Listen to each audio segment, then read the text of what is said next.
So it's Jamie Phillips again, just glad to talk to you and go through, a little bit more stories and things that I've gone through. I want to talk about a case study that I dealt with when it comes to the one of the discharge review boards. So I was initially hired on a case where my client was in the reserves.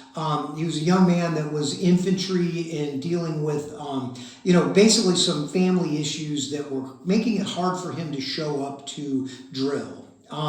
He wanted to stay in, was very dedicated, loved his country, wanted to be in the military and was working hard to do that, but things just weren't going right for him. One thing after another, one piece of bad luck after another. His father had a really serious illness and was in the process of probably dying at the time.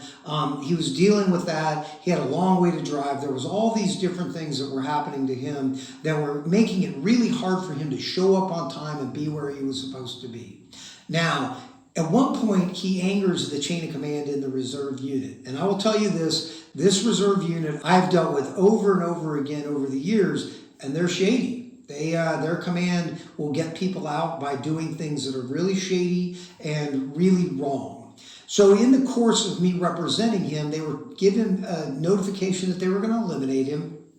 We filed paperwork saying that we wanted an ADSEP board because they were trying to get him out with an other than honorable discharge.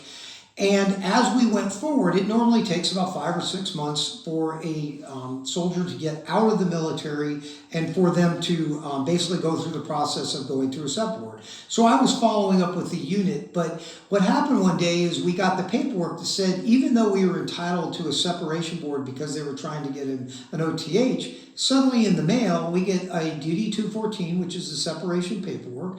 It's got other than honorable on it. And oh, by the way, we get paperwork that shows that what I had sent them and what's called an election of rights, where we had asked for a board in front of the reservists in order to fight this other than honorable and to ask for him to be retained. Well, guess what they had done? They had forged our paperwork. You could literally see on the paperwork that they had circled over things that we had done. They had changed out paperwork and literally committed fraud. So, at that point, we just reacted to it. We did an IG complaint. We did a congressional inquiry, all these different things to make this reserve unit, who I knew was dirty. We literally went to them to try to get some justice and get them to fix it. But the problem was that because of the way this had gone down and the fact that he had already been discharged, the unit was no longer responsible, and now we were at the discharge review board. So we then spent time going through the process of filing for our discharge review board. The first thing we did was a records review, which we lost. Took quite a long time.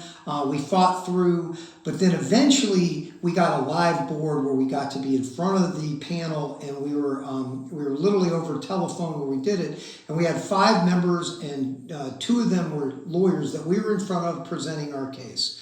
So as we were going through, we had a long board day. We actually called witness after witness to show the paperwork had been forged. We showed that they didn't give us the board that they were supposed to, that they had not treated my client fairly.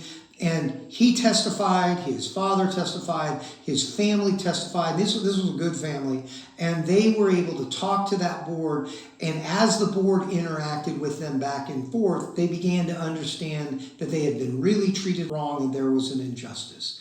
So once the board came back 60 days later with the decision, my client got an honorable discharge, then he was able to re-enlist and go back into the military and do good things for his country. But that's kind of a case study of worst case scenario. Fraudulent paperwork, we had a bad command, we had bad paperwork in front of the board, but there had been an injustice. They listened to what we said, and we got a great victory. So you have to look at these cases sometimes from a different point of view. It's not always whether or not just the fact that your client's been done wrong, but sometimes you got to bring the people to talk about why they've been done wrong. And so that discharge review board can be very, very important as far as getting that upgrade. So hope that helps. If you need to call us at 931-217-7648. Email us at jphillipslaw22@gmail.com. Or if you just want to schedule an appointment, just look down at the comments. You'll see that you can get a link. Click this square appointments, and then you can get on my calendar and we can talk about your case. Have a great day.